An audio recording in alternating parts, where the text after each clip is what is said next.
안녕하세요. 방사선 안전에 대해 발표할 무엇보다 안전위주의 발표자 원혜연입니다. 목차는 다음과 같습니다. 먼저 첫 번째 챕터에서는 방사선에 대한 설명과 방사선 관련 의료기기에 대해, 두 번째 챕터에서는 방사선 피폭과 방사선 치료에 대해, 세 번째 챕터에서는 방사선 관련 국내외 사고 사례와 방사선 안전 규정에 대해, 마지막으로 네 번째 챕터에서는 방사선 안전 관리와 최근 방사선 노출이 줄어든 의료기술에 대해 설명을 하고, 마지막으로 방사선 안전 문제를 풀고 마치도록 하겠습니다. 방사선 안전 규정을 배우기 전에 먼저 방사선에 대해 알아둬야 할 방사선의 개념을 먼저 설명하겠습니다.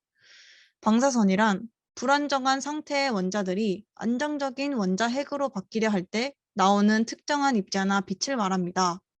방사선은 눈에 보이지도 않고 냄새를 맡을 수도 없으며 맛 또한 느낄 수도 없지만 그 종류가 매우 다양한 게 특징이며, 방사선 마크는 다음 그림처럼 표현합니다. 방사선의 종류가 매우 다양한 것이 특징이라고 했는데, 방사선은 물질과의 상호작용에 따라 전리방사선과 비전리방사선으로, 원천에 따라 자연방사선과 인공방사선으로 분류할 수가 있습니다. 먼저 전리방사선과 비전리방사선에 대해 설명하겠습니다. 전리방사선은 원자 또는 분자로부터 전자를 떼어내어 이온화시키기에 충분한 에너지를 갖는 방사선으로, 보통 방사선이라고 하면 전리방사선을 의미합니다. 전리방사선에는 알파선, 베타선, 감마선, X선, 중성자선이 이에 해당합니다. 비전리방사선은 이름에서 알 수 있듯이 전리방사선과는 다르게 전자를 이온화시키기에 충분한 에너지를 갖지 못하는 방사선으로, 적외선, 자외선, 가시광선, 마이크로파, 라디오파가 이에 해당합니다. 이 그림은 전리방사선의 투과율을 나타낸 그림으로, 알파선부터 중성자선 순으로 높아지는 투과율을 보여줍니다. 각 전리방사선의 다른 투과율 때문에 각각의 방사선마다 막을 수 있는 두께가 다르며, 특히 의료에서 많이 쓰이는 X선과 감마선은 납이나 철판으로 막을 수 있습니다. 나머지 알파선, 베타선, 중성자선 또한 암 치료제의 개발 등에 사용되기 때문에 그림을 보고 각 방사선의 특징을 참고해 주시기 바랍니다.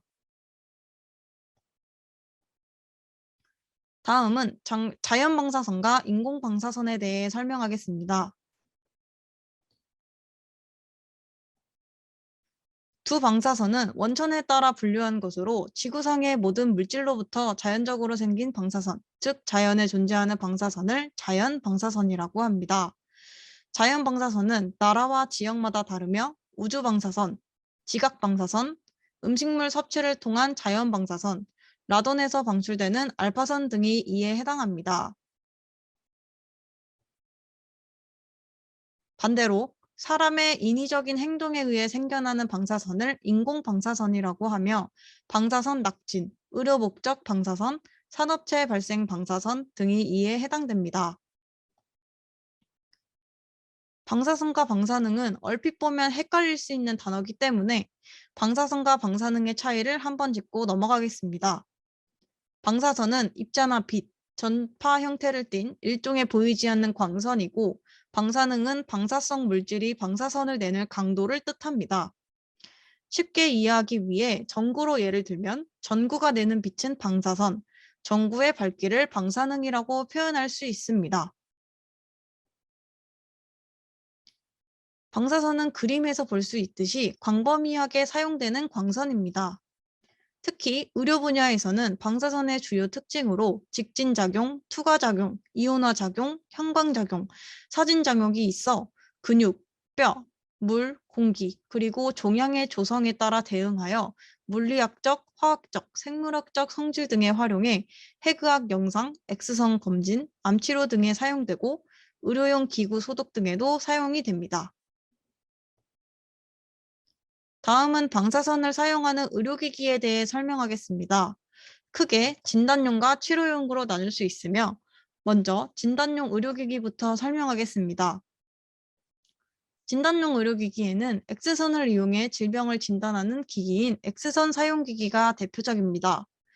X선 사용기기에는 진단용 X선 장치, 진단용 X선 발생기, 치과 진단용 X선 발생 장치, 전산화 단층 촬영 장치, 유방 촬영용 장치 등이 있습니다. 다음은 치료용 의료기기입니다. 치료용 방사선 의료기기는 방사선을 이용하여 질병을 치료하는 데 쓰이는 기기로 현대의학에서 가장 기초적이며 비침수적으로 치료하는 의료기기를 말합니다. 치료용 방사선 발생 장치는 주로 암치료나 종양을 처리할 때 쓰이며 대표적으로 감마 나이프와 토모테라피가 있습니다. 먼저 감마 나이프는 감마선과 나이프의 합성어로 외과용 칼을 사용하지 않고 고에너지의 감마선을 머릿속 변변 부위에만 집중시켜 쬐므로써 안전하고 정확하게 병변 부위만을 치료하는 방사선 의료기기입니다. 토모테라피는 방사선 치료기에 컴퓨터 단층 촬영 기능이 포함되어 있는 최첨단 방사선 치료기기입니다. 정상 장기는 보호하면서 종양에 국한하여 고선량의 방사선 치료가 가능하며 치료해야 할 종양이 여러 부위인 경우에 동시에 치료가 가능하다는 장점을 가진 방사선 의료기기입니다. 다음은 방사선 의료기기의 전망입니다. 방사선 의료기기는 과거부터 현재까지 꾸준히 증가하는 추세입니다. 왼쪽 표를 보시면 2017년부터 3년간 치과 진단용 X선 발생 장치를 제외한 나머지 진단용 의료기기는 증가한 것을 알 수 있습니다. 또 의료기기 시장 주요 동향 문서를 통해 진단용 의료기기뿐만 아니라 치료용 의료기기 또한 기술의 발전, 암 발생률 증가, 방사선 치료의 이점에 대한 심포지엄의 증가 등의 이유로 앞으로 증가할 것이라는 것을 알 수 있었습니다.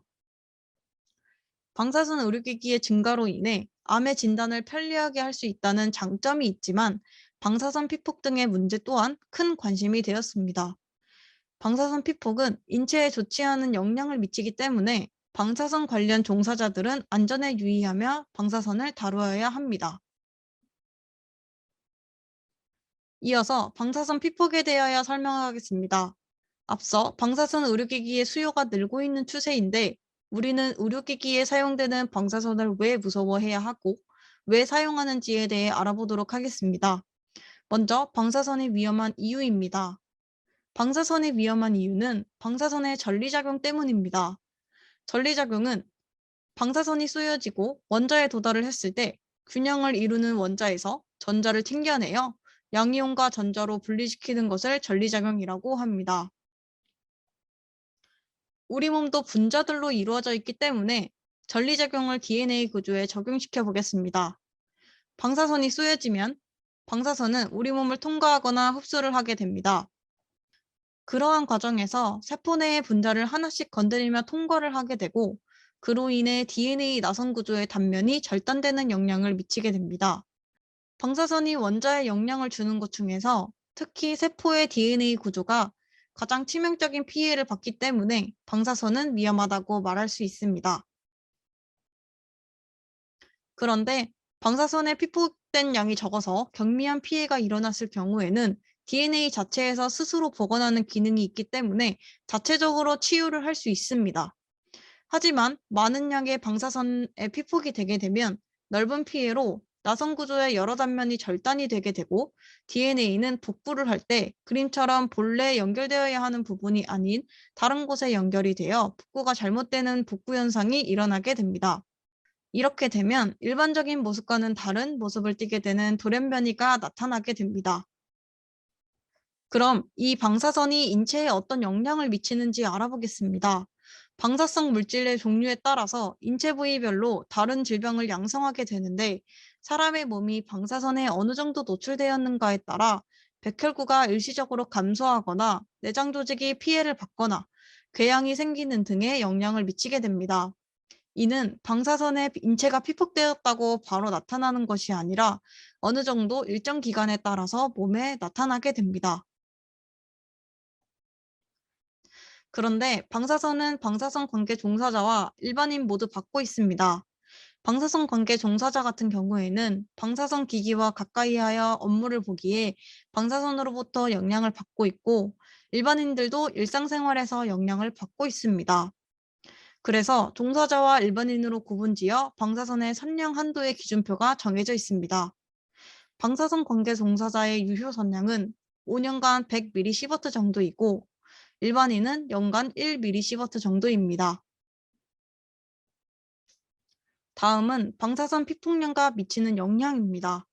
우리가 일상생활 중에 받고 있는 방사선의 영향은 의료기기인 CT나 MRI, 엑스레이 촬영을 할 때 영향을 받는데 다음 그림을 보시면 일반인의 연간 허용 선량은 이전 기준량과 같이 1mSv 정도이고 의료기기로 영상을 촬영할 때에도 6.9mSv 정도의 낮은 피폭 선량을 나타냅니다.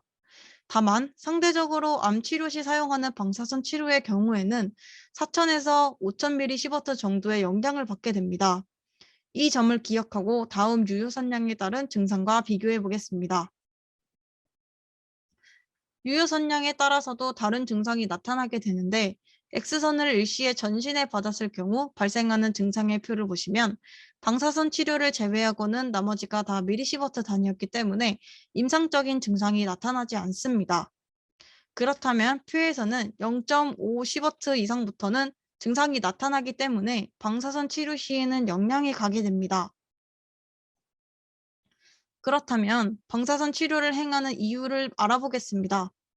방사선 치료는 암이 증식하는 부위에 방사선을 쬐어서 사멸시키는 방법을 말하는데 이 방법은 암세포 외에도 정상세포에 영향을 미치게 됩니다. 그런데도 방사선 치료를 시행하는 이유는 세포의 재생률 측면에서 설명할 수가 있는데 암세포의 재생률보다 정상세포의 재생률이 더 높기 때문에 가능하게 됩니다.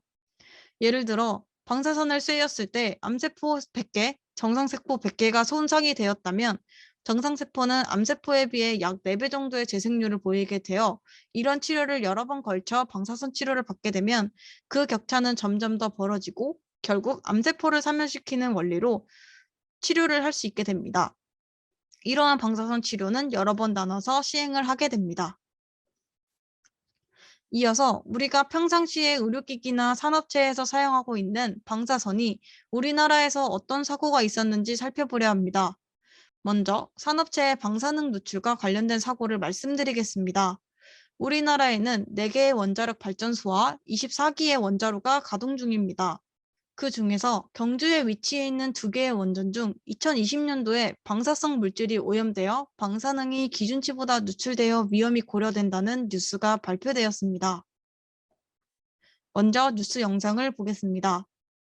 경주 월성원전 부지가 방사성 물질에 광범위하게 오염된 사실이 드러났습니다. 월성원전 부지 지하수 배수로에서 최대 71만 3천 베크렐의 삼중수소가 검출됐는데 누출 원인도 찾지 못한 상태입니다. 전문가들은 노후 콘크리트로 지어진 원전 부지 전체는 물론이고 외부까지 오염됐을 수 있다며 우려를 나타냈습니다. 장미쁨 기자가 보도합니다. 월성원전 부지가 광범위한 방사능 오염에 노출됐을 수 있다는 한수원 자체 조사 결과가 나왔습니다. 지난해 월성원전 부지 10여 곳의 지하수 검사 결과 모든 곳에서 방사성 물질인 삼중수소가 검출됐습니다. 원전 구조상 방사성 물질은 안전을 위해 완전히 밀폐 격리돼 지정된 설비를 제외하고는 검출돼서는 안 됩니다. 하지만 조사 결과 많게는 71만 3천 베크렐, 관리 기준의 18배에 이르는 상당량의 삼중수소가 곳곳에서 검출돼 충격을 주고 있습니다. 원전에 대한 신뢰가 근본에서 좀 무너지는 사건인 것 같고요. 정부나 한수원이 공식적으로 발표하는 방사능 외에 실제로 훨씬 많은 방사능이 통제를 벗어나서 지금 방출되고 있고 더구나 원전 중심 부지에서 300m 떨어져 있는 북쪽 경계 지역에서도 최고 924베크렐의 삼중수소가 검출됐습니다. 이 때문에 방사능에 오염된 지하수가 월성원전 부지는 물론 원전 부지 바깥으로까지 확산됐을 가능성도 제기되고 있습니다. 방사성 물질의 외부 누출은 지금까지 국내에서는 한 번도 확인된 적 없습니다. 부지 내에서 발생했다 하더라도 땅과 지하수는 다 연결되어 있을 수 있잖아요. 방사능 오염이 발생을 했는데 부지 내에서 그게 얼마나 확산되어 있는지를 확인하는 게 먼저죠.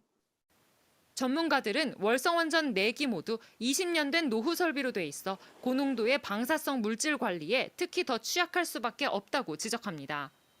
콘크리트 자체가 균열은 반드시 존재하고 그 방사능 높은 물들이 저장돼 있으면 아무리 그 앞에 차수막을 그런 거 하더라도 이 삼중수도라는 놈은 뚫고 지나가 버리거든요. 한편 월성 1호기 핵폐기물 저장 수조는 방사성 물질의 확산을 막아주는 차수막이 8년 전 파손된 채 방치된 것으로 드러나 관리 부실 의혹도 제기됩니다.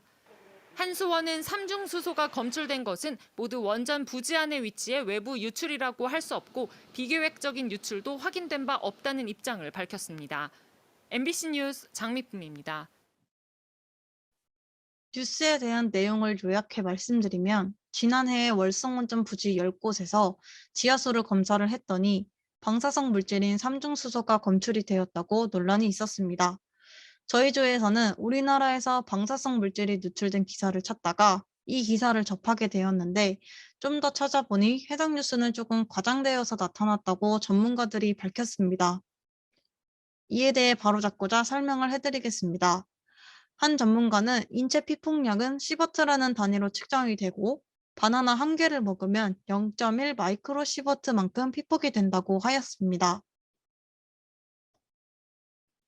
이를 월성원전에 적용시켜서 생각을 해보면 2014년부터 지난해까지 두 차례에 걸쳐 2014년에는 월성 주변 주민 495명, 2020년에는 931명의 삼중수소 피폭량을 조사한 결과 연간 최대 0.6 마이크로시버트만큼 피폭된 것으로 나타났습니다. 하지만 이는 지역 주민이 1년간 바나나를 6개 먹은 정도의 피폭량으로 흉부 엑스레이 1회 촬영의 100분의 1 수준의 기준치를 초과하지 않았다는 반론이 나왔습니다. 그렇다면 국내에서는 누출된 사고가 더 있었는지 찾아보았는데 아직까지 큰 사고 사례는 없고 방사성 물질을 불법적으로 누출한 사례가 있었습니다. 대전의 한국원자력연구원에서 불법적으로 배관을 설치하고 지난 30년간 방사성 물질인 세슘을 도심 하천으로 흘려보냈다는 기사입니다. 뉴스 영상을 먼저 보겠습니다. 대전 도심에 있는 원자력연구원에서 방사성 물질인 세슘이 유출된 이유를 조사한 결과 30년 전 허가받지 않은 배관을 마음대로 설치했고 여기를 통해서 오염수가 계속 흘러나온 것으로 드러났습니다. 연구원 측은 관련자들이 모두 퇴직을 해서 자신들도 잘 몰랐다고 해명했습니다. 고병권 기자가 취재했습니다. 작년 12월 말 한국원자력연구원 주변 하천 토양에서 암을 유발하는 인공 방사성 물질 세슘이 검출됐습니다. 평상시의 60배 양이었습니다. 원자력안전위원회가 이 세슘이 어디서 나왔는지 조사한 결과 원자력연구원 내부의 폐기물 자연 증발 시설에서 흘러나온 것을 확인했습니다. 원래 이 시설은 외부로 누출되는 게 없도록 폐쇄형으로 설계됐지만 지하의 배수 탱크가 외부 배관으로 연결돼 있어 방사능 오염수가 빠져나온 겁니다. 시설이 만들어진 건 1990년. 세슘 오염수는 지난 30년간 매년 400여 리터씩 모두 15,000리터 가까이 새어나온 것으로 추정됩니다. 방사성 폐기물이 수십 년 동안 도심 하천으로 흘러들었다는 설명인데 더욱 문제인 건 이 같은 사태에 대한 경위 설명이 명확치 않다는 점입니다. 문제가 된 배수 탱크는 원래 승인 당시 도면에는 없던 것으로 당시 연구원이 임의로 설치해 운영해왔습니다. 연구원 측은 그동안 근무자들이 배수 탱크가 설치된 것도 그리고 오염수가 흘러나가고 있는 것도 몰랐다고 해명했습니다.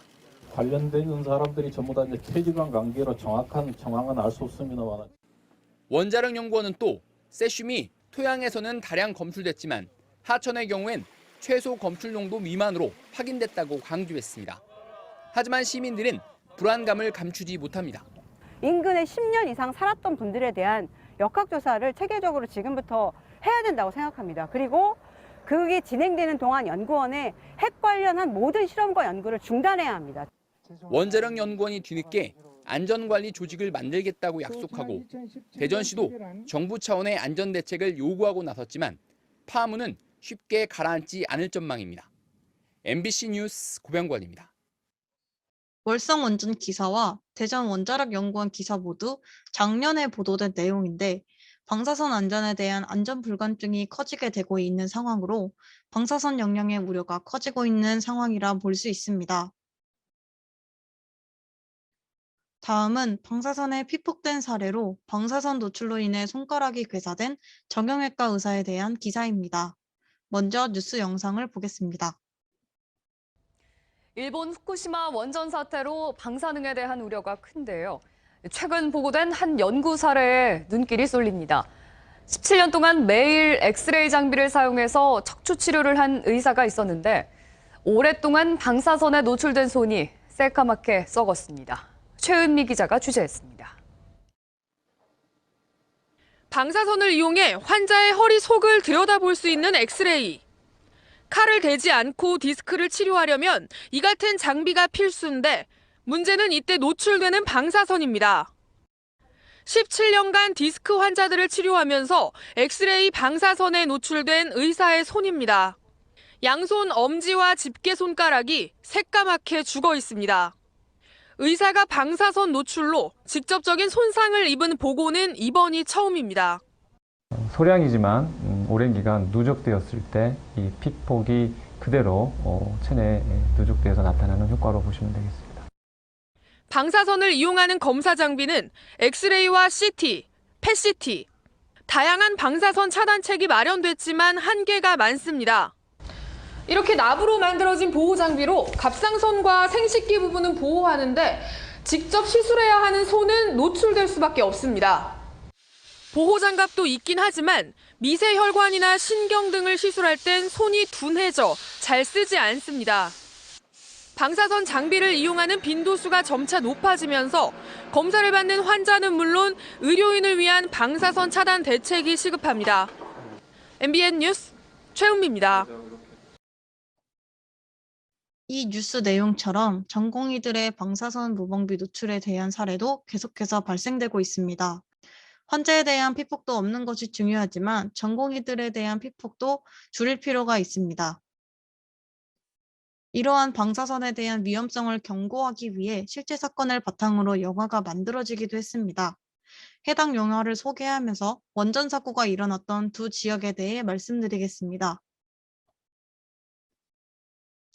영화 체르노빌은 1986년 4월 26일에 발생된 체르노빌 원전 사고를 바탕으로 만들어진 영화입니다.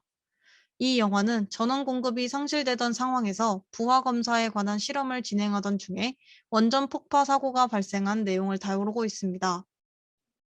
다음 사진을 보시면 왼쪽에는 폭파 당시의 사진이고 오른쪽은 현재 사진의 모습입니다.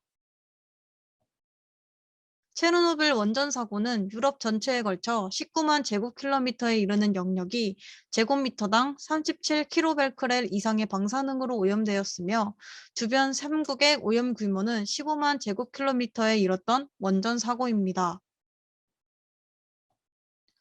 2019년 체르노빌을 방문한 한 유튜버의 영상 내용을 따르면 건물 내부나 외부에서는 방사능 수치가 정상적이거나 평균적인 수치를 나타내는 곳이었고 실제 원자력 발전소 사고가 일어났던 곳의 방사능 수치도 0.69 마이크로시버트 정도였습니다. 반면에 가장 방사선 수치가 높은 곳이 마을의 맨홀 뚜껑이었는데 123.8 마이크로시버트 정도로 우리나라의 강남의 자연 방사선 수치보다 약 280배 정도 높은 수치라고 합니다. 원전 사고로 또 기억되는 후쿠시마 원전 사고입니다. 후쿠시마 원전 사고를 다룬 영화가 태양을 덮다라는 영화가 있습니다. 2011년 3월 11일 일본 동북부 지방에서 대규모 지진에 의해 일어난 쓰나미가 후쿠시마현에 위치해 있던 원자력 발전소를 덮쳐 폭파 사고가 일어났고 방사능이 노출된 후쿠시마의 이야기를 다룬 내용입니다.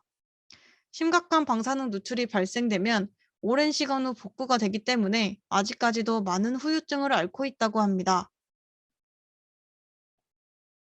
이런 국내의 방사선에 대한 사고 사례들을 보면 방사선 안전관리가 잘 되어 있어야 합니다.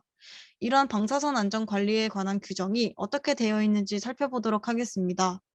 먼저 제1장 통칙 제1조 목적입니다. 방사선 안전관리 규정의 목적은 방사선 안전관리에 관한 사항을 규정하여 방사선으로 말미암은 재해를 방지하고 공공의 안전을 도모하는 것입니다. 제2조 방사선 안전관리 규정의 적용 범위는 방사선 작업 종사자, 방사선 기기가 있는 시설에 출입하는 수시 출입자, 그리고 관련 업무 종사자에 적용이 됩니다. 제2장 조직과 직무의 제6조 방사선 안전관리자의 직무입니다. 방사선 안전관리자는 방사선 장애 방어에 필요한 방사선 안전관리 업무를 총괄하여 수행하며 다음 각고의 업무를 담당해야 합니다. 첫 번째, 방사선 장애 방어에 필요하다 판단되는 경우 관련 부서장이나 방사선 작업 종사자에게 직접 시정을 요구할 수 있습니다. 두 번째, 방사선 장애 방어가 필요하다 판단되는 경우에는 한정하여 방사선 시설의 사용 중지를 명할 수 있습니다. 사용 중지를 명하고 나서는 소속 연구소장 등과 한국원자력 안전기술원장에게 그 사실을 알려야 됩니다. 세 번째, 법 제59조 1항의 기술 기준을 준수하고 총 8가지 업무를 처리해야 합니다. 먼저, 방사선의 관리구역에 출입하는 자에 대한 방사선 장애 방지 조치를 해야 하고 방사선 장애 방어에 관하여 필요한 사항의 기록과 대장을 유지해야 합니다. 방사선 장애를 받은 사람이나 받을 우려가 있는 사람의 보건에 필요한 조치를 해야 하고 분실, 화재 등에 대한 위험 상황을 조치해야 합니다. 방사선 시설의 기준을 준수하여야 하고 안전관리 규정을 준수하고 있는지에 대한 여부를 점검해야 합니다. 허가 사용자 및 신고 사용자에 대한 방사선 안전 관리에 관한 조치를 권고해야 하고 그 밖에 방사선 작업과 관련된 행정적인 조치를 처리합니다. 제8조 방사선 작업 종사자의 직무입니다.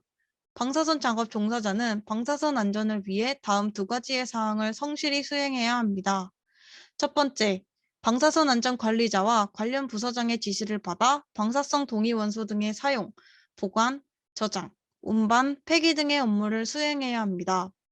두 번째, 사고 위험 등이 발생하면 초기 방화 조치 등을 취해야 하고 방사성 안전관리자와 담당 부서장에게 즉시 보고를 해야 합니다. 다음은 제6장 방사선 안전관리 장비의 보관 관리 규정의 제14조 보관과 관리 규정입니다. 방사선 관리 구역에는 필요한 방사선 안전관리 장비를 항상 비치하거나 지니고 들어가야 합니다. 방사선 안전관리 장비는 항상 정상적인 작동이 가능하도록 유지하고 이상이 있을 시에는 즉시 보정하여 방사선량률을 측정할 때에는 정확하게 하여 오차를 최소화합니다. 방사선 안전관리 장비는 검교정을 받은 후 확인증을 해당 기기에 부착하여 사용자가 검교정 여부를 항상 확인해야 하고 사용할 수 있도록 합니다. 다음은 제15조 교정에 관한 규정입니다. 방사선 안전관리 장비는 국가에서 인정하는 검정기관에서 일정 기간을 초과하지 않는 기간마다 검교정을 실시하여 항상 정상적인 작동이 가능하도록 유지하고 이상이 있을 때에는 즉시 보정하여 오차를 최소화합니다. 방사선 안전관리의 장비는 검교정 주기를 6개월로 원칙으로 하지만 제조사에서 권장하는 교정기간이 있을 경우에는 이에 따라야 합니다. 다음은 제7장 방사선 작업 종사자나 수시 출입자의 방사선 장애 방지를 위한 교육 및 훈련에 제16조 교육 훈련에 대한 규정입니다. 기존 방사선 작업 종사자, 신규 방사선 작업 종사자, 수시 출입자, 시설 견학자, 방문자가 방사선원이나 그 어떤 불필요한 방사선 피폭을 받지 않도록 하며 준수사항 등에 대한 교육 훈련 계획을 세워 정기적으로 원자력안전위원회의 지정을 받은 기관에 위탁하여 교육을 받도록 하며 필요할 때마다 자체 교육을 실시합니다. 기존이나 신규 방사선 작업 종사자에 대한 정기 교육은 원자력안전위원회의 지정을 받은 기관에 위탁합니다. 방사선 작업 종사자는 아래 표와 같이 위탁 교육을 실시합니다.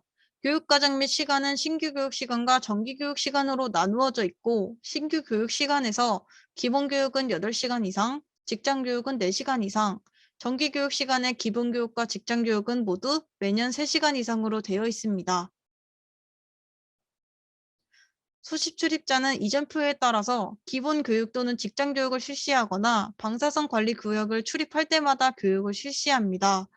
일시적으로 방사선 관리 구역에 출입하는 사람을 대상으로 하는 출입 전 교육은 출입하기 전 그 시설에 대한 안내자의 안전관리 수칙 설명 등으로 대신할 수 있습니다.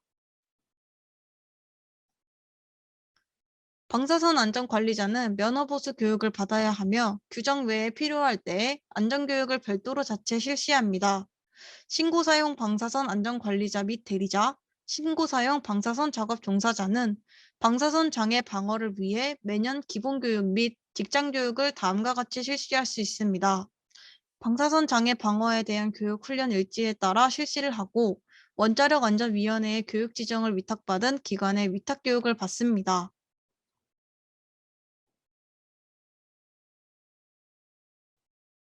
다음은 제8장 방사선 장애 여부를 확인하기 위하여 필요한 조치의 제17조 방사선 관리 구역의 설정 기준 및 관리 절차 규정입니다. 방사선 작업 종사자나 수시 출입자의 방사선 장애를 방지하기 위해 다음 3가지 사항으로 방사선 관리 구역을 설정합니다. 첫 번째, 외부 방사 선량률이 1주당 400 마이크로시버트 이상인 곳. 두 번째, 공기 중의 방사성 물질의 농도가 방사선 방호에 관한 기준에서 정한 유도 공기 중 농도 이상인 곳. 세 번째, 허용 표면 오염도 이상인 곳입니다. 그리고 방사선 관리 구역에서는 일반인의 무단 출입을 금지하는 조치를 취해야 하고 방사선 작업 종사자 이외에 사람이 출입할 때에는 방사선 안전 관리자가 동반하거나 지시에 따르게 해야 합니다. 다음은 제18조 방사선 작업 종사자에 대한 건강진단의 시기, 방법, 주기에 관한 규정입니다. 방사선 작업 종사자에 대한 건강진단을 할 때 검사할 내용은 총 4가지입니다. 직업력 및 노출력, 방사선 취급과 관련된 병력, 임상검사 및 관찰, 말초 혈액도말 검사와 세극 등 현미경 검사를 진행합니다. 임상검사에서는 말초 혈액 중의 백혈구수, 혈소판수 및 혈액소의 양을 검사합니다.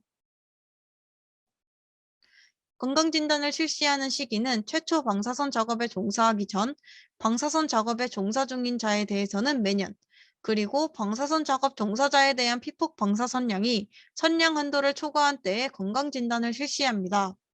하지만 전년도 건강진단 이후 12개월간의 피폭 방사선량이 일반인에 대한 선량 한도를 초과하지 않았을 경우에는 검사를 생략할 수 있습니다.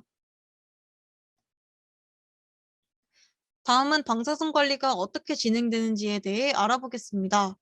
진단용 방사선 발생 장치 검사는 장치를 설치하거나 이전하는 경우, 장치의 전원 시설을 변경하는 경우, 사용 중지 신고를 한 장치를 다시 사용하는 경우, 안전에 영향을 미치는 수리 또는 교체를 한 경우에 검사를 해야 합니다. 검사 과정은 의료기관에서 검사기관에 검사 신청을 하고 검사 성적표를 발급받는 과정으로 이루어집니다. 검사는 최초 검사 후 3년마다 이루어지며 검사 기간은 만료일 전후 31일입니다. 진단용 방사선 발생 장치를 검사하는 기관으로는 한국의료기기기술원, 한국의료기기평가원, 한국의료기기검사원 부설 방사선안전검사원, 그리고 중앙기술검사원이 있습니다. 피폭 선량 측정 기관에는 한일원자력, 오르비텍, 서울방사선서비스, 일진방사선 엔지니어링, 라토스 ENG로 5곳이 있습니다. 다음은 방사선 관리의 방법입니다. 방사선 관리는 방사선 관계 종사자의 개인 피폭 선량을 측정하며 관리를 하게 됩니다. 개인 피폭 선량계는 열 형광 선량계, 광자극 형광 선량계, 유리 선량계로 3종류가 있으며 착용 방법으로는 전신 측정용 개인 피폭 선량계는 가슴 부위에 착용하여 측정을 하게 됩니다. 다음으로 방사선 안전 관리자가 하는 일에 대해 알아보겠습니다. 방사선 안전 관리자는 방사선 이용에 따른 안전관리에 관한 업무를 총괄하여 수행하는 사람으로 방사선 작업 현장의 안전을 위해 꼭 필요합니다. 방사선 안전 관리자는 방사선 이용 기관이 기술 기준을 준수하고 있는지 점검을 하고 방사선 작업 종사자 또는 방사선 관리 구역에 출입하는 사람에 대한 건강검진, 피폭 관리 등의 방사선 장애 조치를 등을 수행하는 역할을 합니다. 다음은 방사선 사고 안전 수칙과 사고 발생 시 조치에 대해 알아보겠습니다. 먼저 방사선 사고 안전 수칙 규정입니다. 방사선 작업 종사자는 방사선의 위험에 대해 적절한 조치를 취해야 하며 자신 및 주위의 개개인을 방어해야 합니다. 또한 방호기구를 항상 몸에 착용해야 하며 방사선 방어의 3대 원칙인 시간, 거리, 차폐를 준수해야 하고 고장이나 분실 등의 사고가 발생하면 방사선 안전 관리자에게 즉시 보고해야 하며 작업 조건의 개선을 꾸준히 찾아 노력해야 합니다. 다음은 방사선 사고 발생 시 조치에 대해 알아보겠습니다. 개봉 방사선원은 맨손으로 취급을 하면 안 되며 방사선원 작업자는 개인 보호용구와 피폭 선량계를 반드시 착용해야 합니다. 방사선에 노출될 우려가 있는 작업 장소는 관계자 외 출입 금지 표시를 게시해야 합니다. 선량계를 사용해 손과 몸, 의복의 오염을 측정하고 신체 일부가 오염이 되었을 때는 샤워를 해야 합니다. 다음으로 방사선 노출이 개선이 된 의료기술 3가지에 대해 소개를 하겠습니다. 먼저 의료 영상기기 MPI는 인체에 무해한 산화철 나노 자성 입자의 위치로 암을 포함한 질병을 찾아내는 기능이 있습니다. 기존의 양전자 단층 촬영은 방사선 피폭의 위험이라는 단점이 있는데 MPI는 이러한 단점이 없고 안전하며 저렴합니다. 다음은 휴대용 광음향 검출기입니다. 휴대용 광음향 검출기는 감시 림프절을 검출하는 최초의 휴대용 광음향 감지 도구로 투명 초음파 트랜스듀서 기술을 사용해 작은 핸드피스 하나에 레이저와 초음파, 트랜스듀서를 동축 결합하여 쉽게 광음향 신호를 검출하도록 한 것입니다. 이 기기는 기존의 방사성 물질을 사용하는 감마 프로브와 달리 방사성 물질이 필요하지 않아 방사선에 노출될 위험이 없고 특수시설이 필요하지 않아 여러 번 사용할 수 있다는 장점이 있습니다. 마지막으로 정측면 동시촬영술인 EOS입니다. 정측면 동시촬영술은 환자의 전신을 촬영하고 근골격의 정확한 분석 및 진단을 할 수 있는 장비로 밀입자 검출기 기술을 사용해 CT의 50분의 1, 엑스레이의 10분의 1에 불과한 초저선량으로 검사를 하는 의료기기입니다. 이 기기는 기존 엑스레이와 CT 촬영 시 문제가 되는 방사선 문제를 극복을 하였고 CT에서 불가능한 체중 부하 검사가 가능하며 3차원 영상 재구성이 가능하다는 장점이 있습니다. 마지막으로 퀴즈 5개를 풀어보고 마치도록 하겠습니다. 1번 진단용 방사선 발생장치의 안전관리에 관한 규칙에서 방사선 관계 종사자의 선량한도 기준으로 틀린 것은 1번 유효선량 연간 50ml 시버트 이하, 5년간 누적선량 100ml 이하. 2번 수정체 등가선량 연간 150ml 시버트 이하. 3번 피부 등가선량 연간 500ml 이하. 4번 손 등가선량 연간 700나노 시버트 이하. 정답은 4번입니다. 손 등가선량은 500ml 시버트로 4번이 옳지 않습니다. 2번 방사선 관계 종사자는 건강진단을 실시해야 합니다. 건강진단 시 검사 항목으로 틀린 것은 1번 혈당, 2번 적혈구수, 3번 백혈구수, 4번 말초 혈액 중의 혈색소의 양. 정답은 1번입니다. 검사 항목으로 말초 혈액 중의 백혈구수, 혈소판의 수 및 혈색소의 양이므로 혈당은 포함되지 않습니다. 3번 진단용 방사선 발생장치의 안전관리에 관한 규칙에 의거 방사선 안전에 관한 설명 중 옳지 않은 것은 1번 방사선 안전 관리에는 진단 영상 정보에 관한 설비의 관리와 방사선 관계 종사자에 대한 피폭 관리가 포함된다. 2번 방사선 관계 종사자는 검사받은 진단용 방사선 발생장치에 대하여는 검사를 받은 날부터 5년마다 검사기관의 검사를 받아야 한다. 3번 방사선 구역이란 진단용 방사선 발생장치를 설치한 장소 중 외부 방사선량이 주당 0.3mSv 이상인 곳으로서 벽, 방어 칸막이 등의 구획물로 구획되어진 곳을 말한다. 4번 진단용 X선 발생기도 진단용 방사선 발생장치에 해당한다. 정답은 2번입니다. 검사는 최초 검사 후 3년마다 이루어지기 때문에 2번이 옳지 않습니다. 4번. 다음은 방사능 안전 수칙에 대한 문제입니다. 옳지 않은 것을 고르시오. 1번. 방사선 위험에 대한 적절한 조치를 취할 수 있는 지식을 갖고 있어야 한다. 2번. 방사선 3대 원칙, 시간, 거리, 선량을 준수하고 불필요한 피폭은 금한다. 3번. 방사선으로부터 자신과 주위의 개개인을 방어할 의무가 있음을 자각한다. 4번. 필요한 개인 방호기구는 항상 몸에 착용하고 수시로 점검한다. 5번. 작업 장소의 형편을 파악하고 작업 조건의 개선을 꾸준히 모색한다. 정답은 2번입니다. 2번의 방사선 3대 원칙은 시간, 거리, 차폐이므로 2번이 옳지 않습니다. 마지막으로 5번입니다.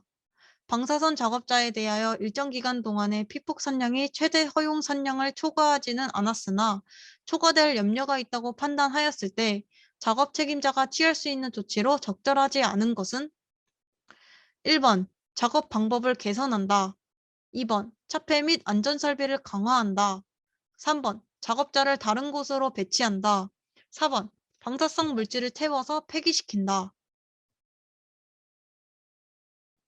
정답은 4번. 방사성 물질을 태워서 폐기시키는 것이 옳지 않습니다. 이상으로 방사선 안전에 대해 발표를 마치겠습니다. 감사합니다.